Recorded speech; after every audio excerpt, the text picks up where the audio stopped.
মিনার আমল যত সুন্দর হবে, মিনার একাগ্রতা যত মজবুত হবে, মিনা থেকে আমার আধ্যাত্মিক পাওয়ার যত বেশি নেব, আরাফার হালাত, আরাফার উপস্থিতি বান্দা তত মজবুত হবে।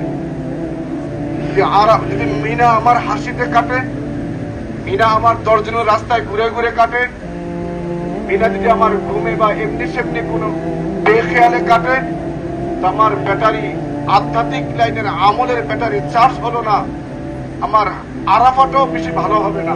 লাব্বাইক বলে ঠিক আসমান থেকে আওয়াজ আসে, না লাব্বাইক, তুই উপস্থিত না।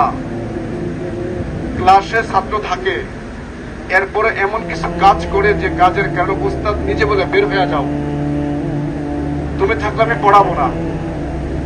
ভাইও, আল্লাহ তো আমাকে আপনাকে নিয়ে আসছেন, আমরা আসতে পারি নাই। তো আসার পরও যদি কোনো বান্দা বেখেয়ালে মাহরুম হয়ে যায়, তাহলে আমার কপালের দোষ, আমার নিজের ক্ষতি নিজেই করলাম। এই জন্য মিনা এটা সাধারণ কোনো ভূমি নয়, এটা দামি এক জায়গা। এই মিনা থেকে আমার আগামীকাল যে মূল হজের কার্যক্রম আরাফা, এই আরাফার আধ্যাত্মিক ব্যাটারি চার্জের জন্য এই মিনার অবস্থান বড় জরুরি।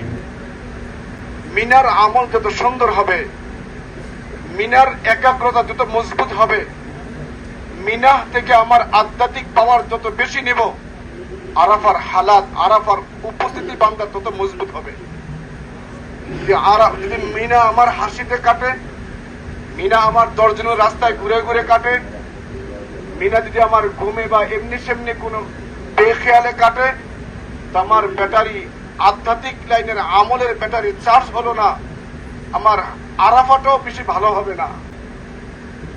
হ্যাঁ, আরাফা উপস্থিত হয়ে যাব, মিনা আমার কেটে যাবে দেহ, দেহের ভিতরে রূহ আছে, দেহের ভিতরে রূহ আছে। এই জন্য ইসলামের প্রত্যেকটা বিধান বড় চমৎকার। বুনিয়াল ইসলাম আলা খামসিন, ইসলামের ভিত্তি পাঁচটা।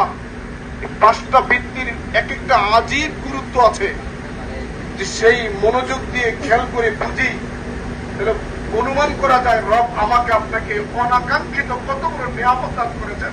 দৌলত ঈমান, দৌলত ইসলাম।